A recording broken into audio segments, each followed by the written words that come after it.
ஜோதிட ஆர்வலருக்கு எல்லோருக்கும் வணக்கங்க. இந்த பதிவுல பிரிவினைகளை ஏற்படுத்தும் கேது. எதுக்கு சார் நவகிரகத்துல அந்த கேது மட்டும் எடுத்துக்கிறீங்க பிரிவினைக்கு அப்படின்னு நீங்க கேட்கலாம். எல்லாம் தெரிஞ்சுங்க, 9 கிரகத்துக்கும் ஒவ்வொரு வேலைகள் கொடுக்கப்பட்டுள்ளன. இதுல கேது பகவானுக்கு என்ன வேலைன்னா, ஒருத்தவருக்கு ஒரு பொருள் ஈஸியா கிடைச்சிட்டா அவருக்கு அந்த பொருளுடைய வேல்யூ என்னன்னு தெரியாது. சோ கேது என்ன பண்ணுவாருன்னா, அந்த பொருளுக்கோசம் அவரை அலைய வச்சு தாமதத்தை உண்டு பண்ணி, தடைய உண்டு பண்ணி, அதுக்கப்புறம் தான் அந்த பொருளை அவருக்கு கை கூட நினைப்பாரு. அப்ப கேது பகவான் எவ்வளவு முக்கியமானவர்னா, நவ கிரகத்திலேயே ரொம்ப வலிமை பெற்றவர் அவர் தான். நீங்க சட்பலத்துல நைசீரிக்க பலன்னு ஒண்ணு இருக்குது. அதுல நீங்க எல்லாம் பண்ணுவோம், ஜோதிடம் படிச்ச எல்லாருக்குமே தெரியும். நைசீரிக்க பலத்துல கேது பகவான் தான் ரொம்ப வலிமை படைத்தவர். அப்படின்னா 8 கிரகத்தை விட 9வதா இருக்கக்கூடிய கேது பகவான் மிகவும் சக்தி பொருந்தியவர்னு அர்த்தம். அப்ப கேது நினைச்சாருன்னா என்ன வேணா பண்ணுவார் சார். ஒரு ஜாதகத்துல கேது நினைச்சா என்ன வேணா பண்ணுவாரு. கேதுக்கு அவ்வளவு பவர் இருக்குது. சரி, அதனால்தான் இந்த கேதுவை நம்ம மையப்படுத்தி பிரிவினைகளை ஏற்படுத்தும் கேதுன்னு தலைப்பு வச்சுக்கிறோம். சரி, இதுக்கு முன்னாடியே பிரிவினைகள்லாம் எப்படின்னு தெரியல, ஒவ்வொரு கிரகத்துக்கும் ஒவ்வொரு காரகத்துவம் இருக்குது. முதல்ல அது தெரிஞ்சிருக்கணும். அதை நான் அடுத்த சாட்ல அல்ல அடுத்த பதிவுல கிரகத்துக்கான காரகத்துவங்களை சிம்பிளா சொல்றேன், நீங்க எழுதி வச்சுக்கோங்க. இப்போதைக்கு இருக்கிற குறிப்புல நான் சொல்றது முக்கியமான ஒரு குறிப்பு தான், நீங்க செக் பண்ணி பாருங்க. இப்ப எப்படின்னா, சூரியன்னா அப்பா, சூரியன்னா மாமனார். சில பேர் புதனும் மாமனார்னு சொல்லுவாங்க. அது உங்களுடைய ஆராய்ச்சியில எப்படி வருதோ அதை எடுத்துக்கங்க. சூரியன்னா தந்தை, சூரியன்னா மாமனார். அதே மாதிரி சந்திரன்னா அம்மா, சந்திரன்னா மாமியார். அதே மாதிரி செவ்வாய்னா சகோதரன், இளைய சகோதரன், இளைய சகோதரி, மைத்துன, இவங்களாம் செவ்வாய். இன்னும் நிறைய இருக்குது, 2-3 காரகத்துவம் இருக்குது. நான் முக்கியமான சொல்றேன், ஏன்னா ரொம்ப நேரம் நம்மளுக்கு டைம் இல்லை, சீக்கிரமா முடிக்கணும். புரியுது, ஒரு முக்கியமான குறிப்பு சொல்லி, அதனால நான் உங்களுக்கு சுருக்கி சொல்றேன். அடுத்து பாத்தீங்கன்னா, செவ்வாயிட்டாரா, புதன். புதன்னா சகோதரிக்கு அடுத்த சகோதரன், சகோதரிக்கு அடுத்த சகோதரி, நண்பர்கள், காதலன், காதலி, இவங்க எல்லாமே நண்பர், இதெல்லாமே புதன் தான். இன்னும் காரகத்துவம் இருக்குது. அடுத்து சுக்கிரன். சுக்கிரன்னா யாரு, மூத்த சகோதரி, மனைவி.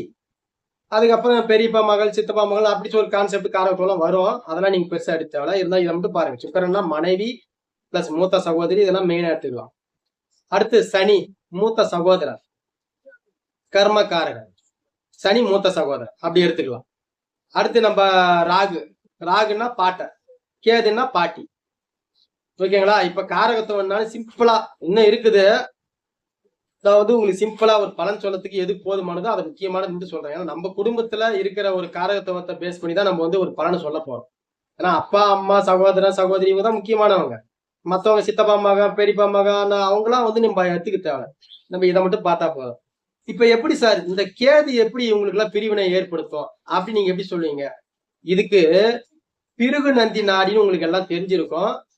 பிருகு நந்தி நாடியில சுலபமான முறைகள் கொடுக்கப்பட்டுள்ளன. அது பலன்கள் துல்லியமா வருது. அது என்னுடைய ஆராய்ச்சி ரீதியா நான் உங்களுக்கு சொல்றேன். நீங்க அதை எடுத்துக்கங்க. ஏன்னா இந்த டக்கு டக்குன்னு உங்களுக்கு சொன்னா பலன் ரொம்ப எளிய முறையில பிருகு நந்தி நாடி முறையில ஈஸியா சொல்லிடலாம். வேத ஜோதிடத்துல டைம் எடுத்து நம்ம சொல்லணும். ஆனா பலன்கள் 100% கரெக்டா இருக்கும். பிருகு நந்தி நாடியில நம்ம டக்குன்னு சொன்னா 90% கரெக்டா இருக்கும். அதனால பிருகு நந்தி நாடி முறையை கத்துக்குங்க, ரொம்ப முக்கியமானது. சரி, உங்களுக்கு பிருகு நந்தி நாடி முறையை பேஸ் பண்ணி தான் இந்த கேது பிரிவினை எப்படி ஏற்படுத்தி நான் சொல்றேன். நீங்க முடிஞ்சா அந்த குறிப்பை எழுதி வச்சுக்கோங்க. இல்லைன்னா உங்களுடைய ஜாதகத்தை ஆராய்ச்சி பண்ணி பாருங்க. இல்ல பல ஜாதகங்களை ஆராய்ச்சி பண்ணி பாருங்க. இந்த குறிப்பு எந்த அளவுக்கு ஒத்து போகுதுன்னு உங்களுக்கே தெரியும். இப்ப பிருகு நந்தி நாடி முறையில குரு தான் ஜீவகாரகன். குருவோட 1, 5, 9, 2ல கேது இருந்தாருன்னா அந்த ஜாதகர் யாருடனும் ஒத்து போக மாட்டார். ஒத்து போகாருன்னா எப்படி?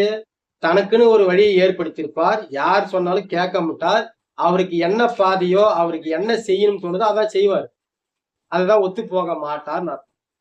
அப்ப குரு இருக்கிற ஸ்தானத்துல எந்த ராசி கடத்தலாம் இருக்கட்டும், ராசி கடத்துல குரு இருந்த இடத்துல இருந்து குருக்கு 1ஆம் வீட்லயோ, 5ஆம் வீட்லயோ, 9ஆம் வீட்லயோ, குருவுக்கு அடுத்த வீட்லயோ, 2ஆம் வீட்லயோ கேது இருந்தா அந்த ஜாதகருடைய குணாதிசயம் இப்படிதான் அப்படின்னு நம்ம ஒரு முடிவுக்கு வரலாம். அப்ப அந்த ஜாதகர் தனிச்சு இருப்பார். 100 பேர் இருந்தாங்கன்னா அதுல ஒரு ஆள் மட்டும் டிஃப்ரெண்டா தெரிவார். அவரு தான் இந்த குரு கேது இணைவு. ஓகே, 2வது சனி கேது இணைவு. சனிதான் நம்ம சொல்லிக்கிறோம் மூத்த சகோதரன். அதே மாதிரி குரு ஜீவகாரன்னா சனி கர்மக்காரன். அப்ப சனி பகவானுக்கும் 1, 5, 9 2ஆம் இடத்துல சனியோட கேதோ, 5ஆம் இடத்துல கேதோ, 9ஆம் இடத்துல கேதோ அல்லது 2ஆம் இடத்துல கேதோ. ஏன் சார் 2ஆம் இடத்தை சொல்றீங்கன்னு கேட்டீங்கன்னா, 2ஆம் இடம் வக்ரம். எல்லா கிரகங்களும் முன்னோக்கி போனா ராகு கேது பின்னோக்கி வரும். ஆன்டி கிளாக் வைஸ் உங்களுக்கு நல்லா தெரியும். அதனாலதான் 2ஆம் இடத்துடைய பார்வை ராகு கேதுக்கு 90% வேலை செய்யுன்னு சொல்லுவாங்க. அப்ப அந்த சனியோட கேது சேரப்ப அவர் என்ன பண்ணுவாரு, அவரும் முரண்பாடு பண்ணுவாரு, அவரும் கேட்க மாட்டாரு, அவருக்குன்னு ஒரு வழியை ஏற்படுத்துவார். நம்ம சூப்பர் ஸ்டார் ரஜினி சாருடைய ஜாதகத்துல பார்த்தோன்னா அந்த அமைப்பு இருக்கும். சனி கேது அவரும் ஒரு வழியை அவருக்குன்னு ஃபாலோ பண்ணுவாரு, அவர் ஒரு வழியை தேர்ந்தெடுப்பார். சரி, முடிஞ்சுதுங்களா? அடுத்து ஒரு குடும்பத்துல பாத்தீங்கன்னா அப்பா மகனுக்குள்ள கருத்து வேறுபாடு அதிகமா வரும். இப்ப கலியுகத்துல அது நிறையவே நடக்குது. அப்பா மகனுக்குள்ள தகராறு, ஏன் சண்டை சச்சரவு, கொலை குற்றம் இதெல்லாமே நடக்குது. இதுக்கெல்லாம் எந்த மாதிரி கிரக அமைப்பு காரணமா இருக்கும் பாத்தீங்கன்னா, நம்ம கேதுவ மைய பத்தியே சொல்லலாம். இப்ப சூரியன் தான் நான் அப்பான்னு சொல்லிக்கிறேன். அதே மாதிரி சனி தான் வந்து மூத்த சகோதரர், அவர் தான் மூத்த புள்ள. சில பேர் மூத்த புள்ள சூரியன் சொல்லுவாங்க, தலைமகன். ஆனா நீங்க சனி பகவானே எடுத்துங்க, என்னுடைய ஆராய்ச்சியில சனி பகவான் தான் கரெக்டா வராரு. அப்ப அதனால்தான் வேத ஜோதியத்திலே சனியோட சூரியன் சேர்ந்தா பிரச்சனைகள் வரும் அப்படின்னு நம்ம சொல்லப்படுது. சரிங்களா?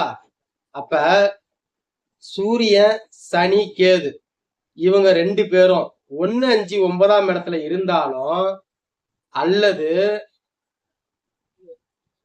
ஒவ்வொரு கிரகமும் அடுத்தடுத்து ராசியில இருக்கணும். நான் சொன்ன மாதிரி சூரியன் சனி கேது 1, 5, 9 திரிகோணத்துல இருந்தாலும், அடுத்தடுத்து ராசிகள்ல இருந்தாலும், இல்ல ஒரே ராசியில இருந்தாலும் இவங்களுக்கு கருத்து வேறுபாடு வரும். அது எப்ப சார் வரும் அப்படின்னு கேட்டீங்கன்னா, அந்த கேது கரெக்டா அந்த சூரியனையும் சனியும் 1, 5, 9ஆம் இடமா சேர்க்கிற நிலையில, அது பிருகுநந்தி நாடி தெரிஞ்சவங்களுக்கு இந்த கான்செப்ட் புரியும். அது வந்து அந்த கோச்சார பலன்ல அது நான் சொல்றேன் உங்களுக்கு. இந்த பேசிக் மட்டும் தெரிஞ்சுங்க. ஒரு ராசி கடத்தை பார்த்த உடனே டக்குன்னு நீங்க வந்து இந்த மாதிரி தகப்பனுக்கும் மகனுக்குள்ள கருத்து வேறுபாடு இருக்கும், 2 பேருக்குள்ள விட்டு குத்துக்குவாங்க அப்படின்னு நீங்க சொல்லணும். ஒரு ராசி கடத்தை பார்த்தோன்னே சொல்லணும், ரொம்ப எளிமையா ஈஸியா டக்குன்னு. அதுக்குதான் இந்த பலன் குறிப்புலாம் சொல்றேன். நீங்க வந்து எழுதி கூட வச்சுக்கோங்க, இந்த பலனை ஆராய்ச்சி பண்ணி பாருங்க. சரி, 2வது குறிப்பு, சந்திரன் அம்மா சொல்லிக்கிறேன், சுக்கிரன் மனைவி. அப்ப எந்த ஜாதகத்துல சந்திரன் சுக்கிரன் கேது இவங்க 3 பேரும் ஒரே ராசியில இருந்தாலும் சரி, ஒண்ணுக்கு ஒண்ணு 5, 9 1, 5, 9ஆம் இடத்துல இருந்தாலும் சரி, 3 பேரும் அடுத்தடுத்து ராசியில, இப்ப ஒரே ராசியில சந்திரன் சுக்கிரன் வந்து 2ஆம் ராசியில கேதோ, இல்லைன்னா அடுத்தடுத்த ராசியில சந்திரன் ஒரு ராசியில கேது ராசியில, அடுத்த ராசியில 3ஆம் இடத்துல கேது சந்திரன், இப்படி 3 பேரும் அடுத்தடுத்து ராசிகளை ஒத்து மாறி மாறி வந்தாலும் அவங்களுக்குள்ள பெண்கள் ஒற்றுமை அந்த குடும்பத்துல இருக்காது. இது எப்ப நடக்கும்? அந்த கேது அந்த சந்திரனுக்கும் அந்த சுக்கிரனுக்கும் 1, 5, 9 காம்பினேஷன்ல வரப்ப இது நடக்கும். இதுக்கு பரிகாரம் என்ன, சொல்யூஷன்னா நான் கடைசியா சொல்றேன். இப்ப 2 பாயிண்ட் ஆயிடுச்சுங்களா? அடுத்து செவ்வாய் புதன் கேது, ஓகேங்களா? செவ்வாய் நான் சொன்ன சகோதரன், புதன் இளைய சகோதரன். அப்ப செவ்வாய் புதன் கேது இவங்க 3 பேரும் ஒரே ராசியில இருந்தாலும், இவங்க 3 பேரும் அடுத்தடுத்து ராசியில இருந்தாலும், இவங்க 3 பேரும் 1, 5, 9 சொல்லக்கூடிய திரிகோணங்க இந்த ராசிகள்ல இருந்தாலும், எங்கன்னா இருக்கட்டும் ராசி கட்டது, நீங்க அதெல்லாம் பார்க்க தேவை. ராசி கட்டத்துல எந்த லக்னமா இருக்கட்டும், எந்த ராசியா இருக்கட்டும், எதனா இருக்கட்டும், இவங்க 3 பேரும் நான் இப்ப சொன்ன கான்செப்ட்ல ஒரே இடத்துல 1, 5, 9ல அடுத்தடுத்து ராசியில 3 பேர் இருந்தாங்கன்னா அங்க சகோதர ஒற்றுமை குறைவா இருக்கும், சகோதரருக்குள்ள ஒற்றுமை இருக்காதுன்னு சொல்லலாம். இது எப்ப நடக்கும்? அந்த புதனுக்கும் செவ்வாய்க்கும் கேது கோச்சாரத்துல இவங்க தொடர்பு கொள்றப்ப 1, 5, 9 நான் சொன்ன கான்செப்ட்ல வரப்ப இது நடக்கும். அடுத்து செவ்வாய் சுக்கிரன், இது ரொம்ப முக்கியமான ஒரு குறிப்பினே சொல்லலாம். ஏன்னா கணவன் மனைவிக்குள்ளதான் இப்ப நிறைய கருத்து வேறுபாடு, நிறைய டைவர்ஸ் எல்லாம் வருது, உங்களுக்கு தெரியாது இல்ல. அப்ப செவ்வாய்னா கணவன், பிருகுநந்தி நடுவுல சுக்கிரன்னா மனைவி.